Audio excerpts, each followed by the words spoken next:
Hi guys, and welcome to the first part of the episode dealing with Avoch and the surrounding areas. In this episode we are going to take a walk up and around where Ormond Castle would have once stood.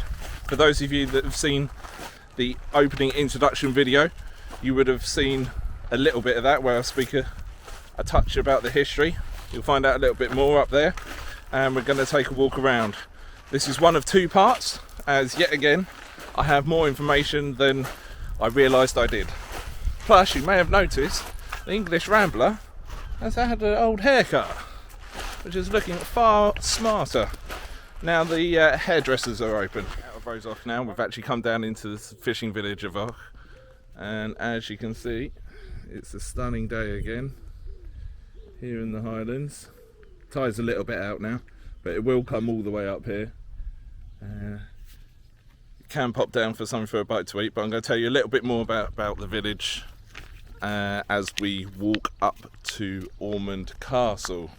So for the guys that have seen the introduction video, that was my first little spot because it gave you a nice little overview of the Firth, and I wanted to tell you guys a little bit more about that when I was up there. So apologies if you've heard some of this before in the introduction video. So to walk up to Ormond Castle, there's no car park up there, so you either have to park in the village or come right to the end of Avoch, come right the way round and walk up the hill like so. It's not too far a walk to get up there, maybe a mile or two depending where you're parked up, but it's well worth the walk. So nice. But as I say, I'll let you know some more about Avoch as a village, how it started, the castle and everything else when we get up there, and I'll take you on a walk round to the other side of Monlocky Bay from the castle as well. So guys, park anywhere in the village and you want to make your way to the end of the village, the industrial estate area, which you'll find on the maps. You walk straight up the hill and then you'll come to this sign here, and you want to follow it left up this track. It looks like it leads to the farm, but you don't want to walk to the farm. Just before you get to the farm there's a little gate on the left, and you want to take that gate there. Walk through that gate and just follow the path straight up to where the castle was. Just wanted to show you guys the left hand gate to take as you come up. That's the gate there. This is the path to take up, and we're heading for where the Scottish flag is, just over there. Look at that view. There's Avoch down there, and over that way, over there is Fortrose. There's Avoch. I'm also going to take you along Muir View right across the top there, because you get some spectacular views, and there's also some buzzards to see up there. Hopefully we can see them. So guys, this is the turning off here for Ormond Castle. Now I'm going to tell you a little bit about the castle as we walk up. There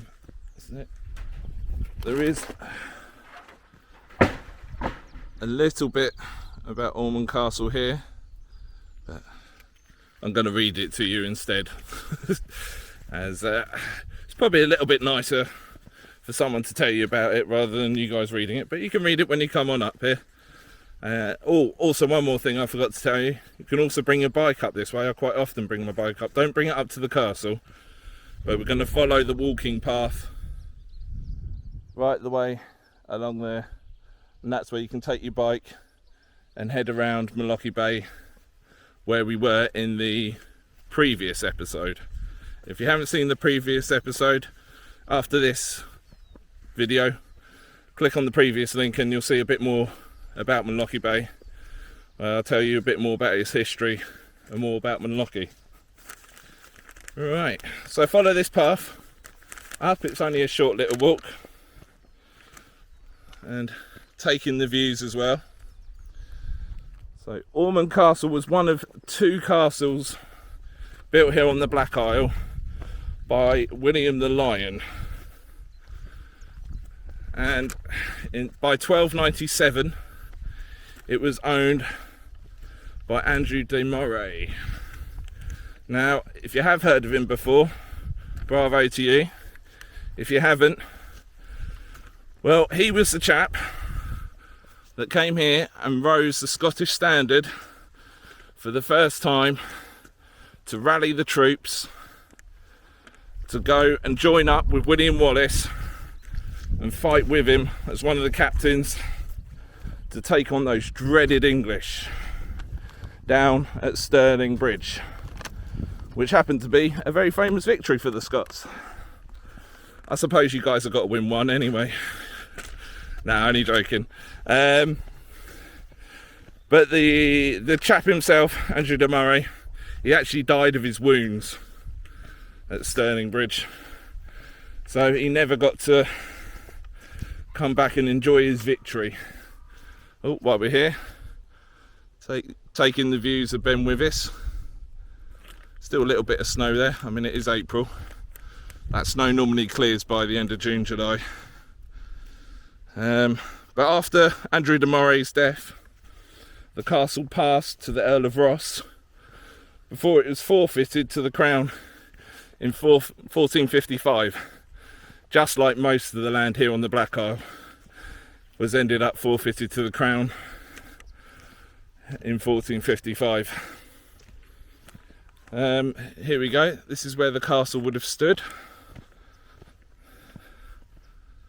There we go. And you can see why it would have stood here. Look at the views you get over the Moray Firth. I mean, the seas were the highways and byways of the time, you know, so this is an ideal spot. And if you've seen the previous video on North Keswick and the surrounding areas, all these hills dotted along have been in use since the late Bronze Age, early Iron Age. So, you know, really steeped in history. But after the castle was forfeited to the Crown, there's no evidence that's actually been found that the castle was actually inhabited after 1455. So it was lying here derelict until Oliver Cromwell came along and had the stone taken away to help build his fort over in Inverness.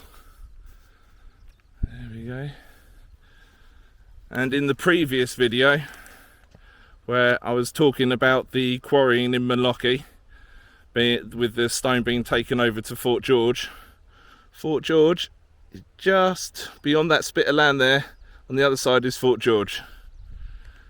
Still partially used by the army, but you can go in there and visit the museum if you so wish. But it's quite a popular spot up here, so I probably won't do a video on it. Right guys, that's a little bit about the castle here in Och, and I'm going to head back down and we're going to follow that path that I recommend you take your bike along, and we'll walk round to the Och side of Monlochy Bay. So guys, once you come walking back down the hill there, back down to the path, you can take the bike either way along here. If you want a slightly shorter route, take this right hand path. If you want the slightly longer route that will hug the coast, then go around to the left. For the sake of this video, I'm going to take the right hand path, and I'll let you guys know a little bit more about the Och village. So if you look on the internet about Och, you'll I think it's on Wikipedia, I think it says about Spanish settlers starting the village here in Och after once they were washed up from the Spanish Armada. Now I have to say, this is a load of rubbish, because all you have to do is think about it.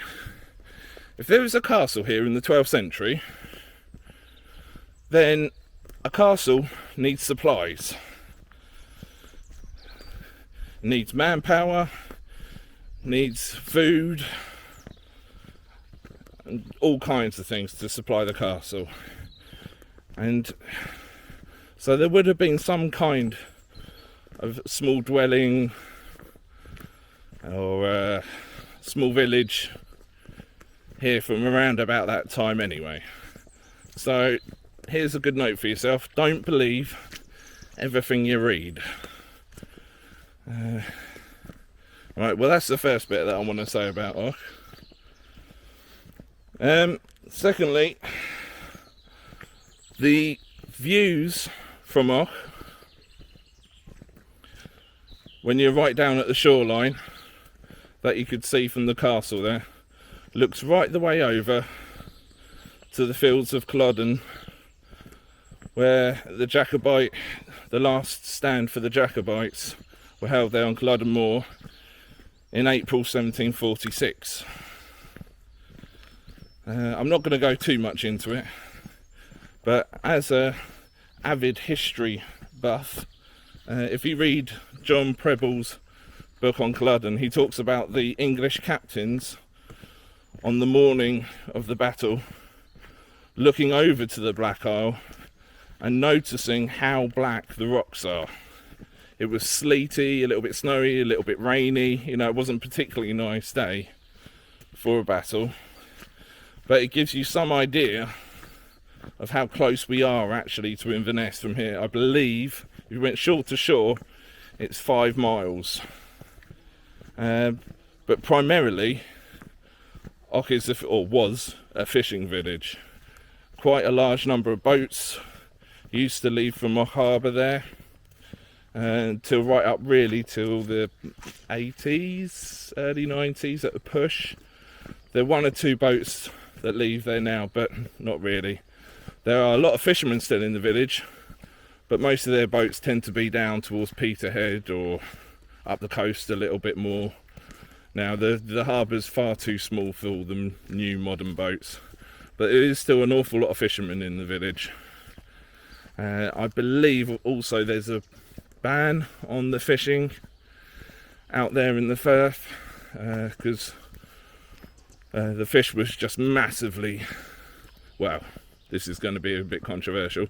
If you speak to some of the old fishermen, they say, well, there's nothing wrong with the stocks, but they wouldn't have put a ban on the fishing out there in the Firth if there was still plenty of fish out there.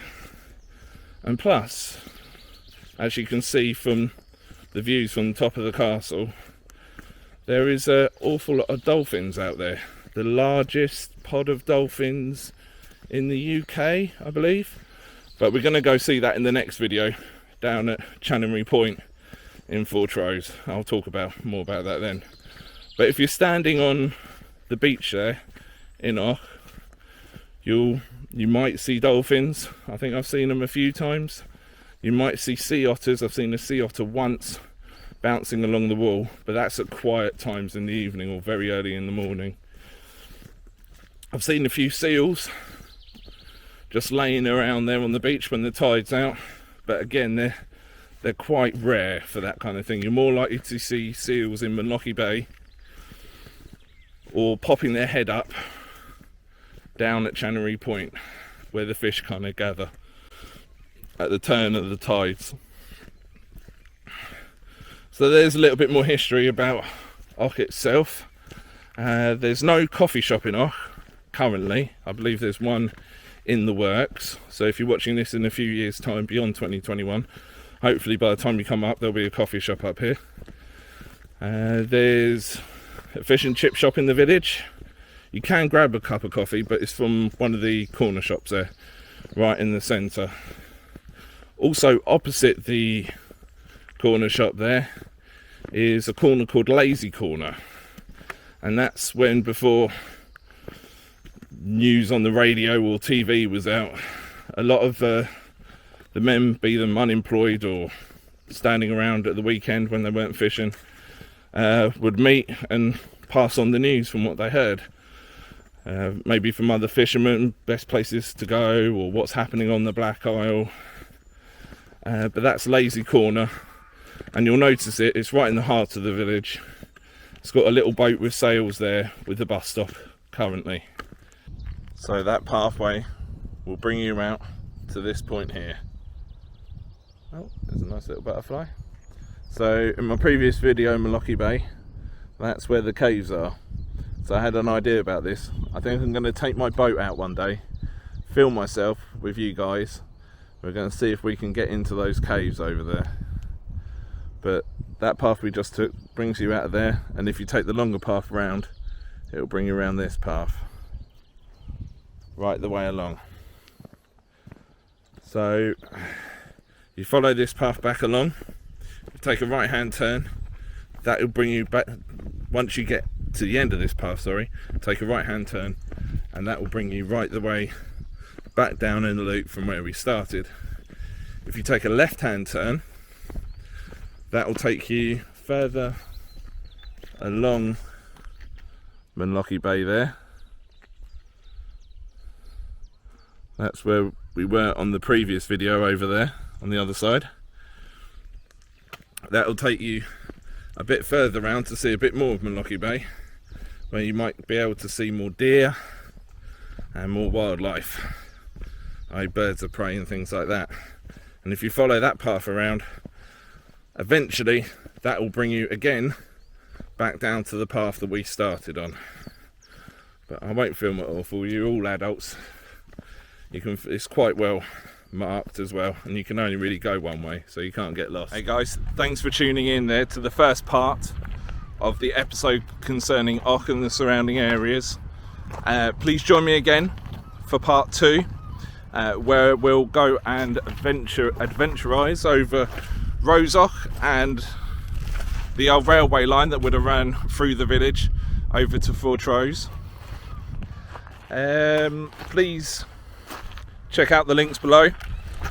Hit me up on Patreon and Instagram and all that nonsense. All the support I could get would be amazing, as I really would like to do this full time. So thank you to all you guys that have liked and subscribed and tickled that notification button. And yeah, see you in part 2, guys. Bye for now.